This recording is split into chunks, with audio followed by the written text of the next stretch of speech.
আর তো মাত্র 2 দিন পরে আমাদের কালী পুজো, হাতে মাত্র আর কয়েকটা দিন আছে। সেই জন্য আজকে আমি আর আমার ননদিনী চলে গিয়েছিলাম একটু পার্লারে চুল কাটতে। তো যাওয়ার পথে ওই জন্য আমার ননদিনী বললো যে বৌদি আমার কিছু বাজার করার আছে, বাজার করে নেবো। যে ঠিক আছে।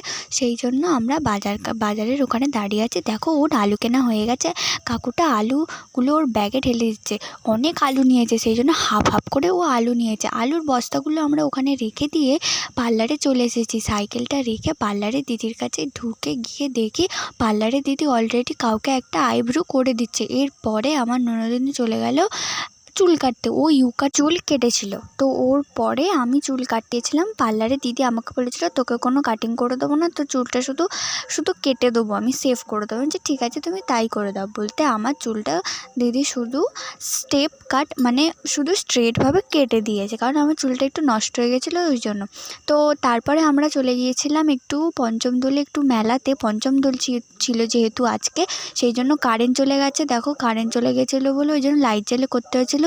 আর কারেন্ট চলে এসেছে, আমি রেডি হয়ে গেছি। আর ওদিকে দেখি আমার ননদিনও প্রায় রেডি হয়ে গেছে, ও চুলটা বাঁধছিল। আর তারপর আমরা সবাই মিলে বেরিয়ে গেছি। আর মেলায় দেখো কত ভিড় হয়েছে, কত ভিড় হয়েছে। বিয়ের পরে আমি এই 2 বছর আসছি পঞ্চম দোলে, এত ভিড় হয় না, কিন্তু আজকে প্রচুর ভিড় হয়েছিল। তো সেই জন্য আমি শানুমাকে আর আমার শাশুড়ি মাকে জিজ্ঞেস করছি কী করে আমরা খাওয়া দাওয়া করবো, এত ভিড়ে সবজি শেষ হয়ে যাবে। বলতে না বলতেই আমরা সবাই মিলে চলে গেলাম ফুচকার দিকে। আর ফুচকার দেখো কত সবাই লাইনে লেগে আছে, ওই জন্য আমরাও পাতা নিয়ে দাঁড়িয়ে পড়লাম ফুচকাটা খেতে। বলে ফুচকাটা খেয়ে নেওয়ার পরেই আবার চলে গেলাম রোল দোকানে। রোল কিনে নিয়ে 3জন মিলে আমরা রোল খেয়েছি, বাকিরা কেউ খায়নি।